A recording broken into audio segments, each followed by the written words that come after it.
Hi, my name is Jack Baker and I'd like to welcome you to episode 2 in a 3-part series of films that I made for Staffordshire Cricket. Remember, if you haven't already seen episode 1, you can check that out here. And if you'd like to see episode 3, remember to click the subscribe button down below. With that, I'll leave you to enjoy episode 2, which is a wicket-keeping masterclass with Chris Reed. Enjoy! I think wicket-keeping is one of those disciplines that if you don't enjoy it, you're just going to fall out of love with the game, because it's one of those positions that I think it's kind of in you a little bit.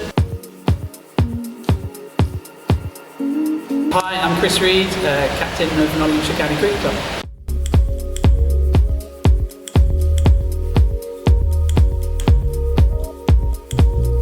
Certainly with regards to wicket keeping, I tend to work to I suppose you could call it a philosophy, whereby I want to accelerate someone's learning so they work out the game for themselves. And a lot of that is based on my own experience as a cricketer. I think everyone goes through it. They go through seasons where something's not quite missing, or they'll have a good season followed by a bad season, and they're constantly tinkering with technical things, or mental things, whatever it might be, trying to find that moment where they go, okay, I know my game pretty well here, and then it becomes about fine-tuning.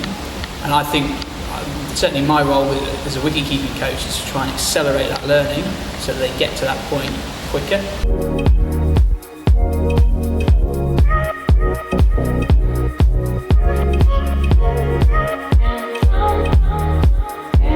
Keepers tend to be a little bit neglected because you've got a squad of 12 players or 15 players or whatever, and you have a net session in an indoor hall. What do you do with your keeper? So if it's a case where you've got a net session and you can have a spin net or whatever, get him in there.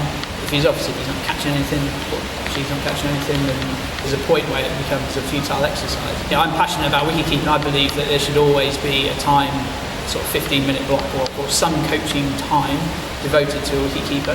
My personal viewpoint is that a lot of the way that batsmen and bowlers practice in indoor nets in particular are not particularly helpful for wicket keepers. Doing a lot of drill-based work that is specific to certain movement patterns that they're going to do in the game probably allows you to get more bang for your buck. You can actually train various facets of standing up, standing back in a 15-minute window if you've got that time.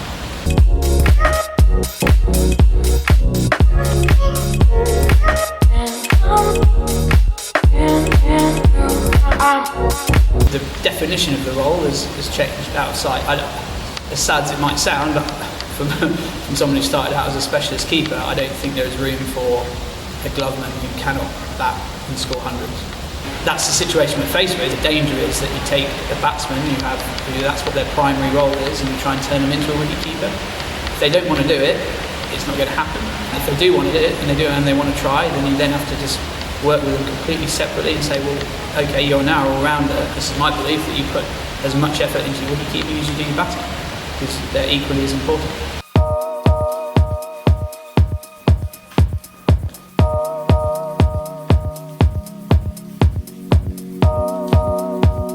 I believe in a basis of sort of repeatable technique.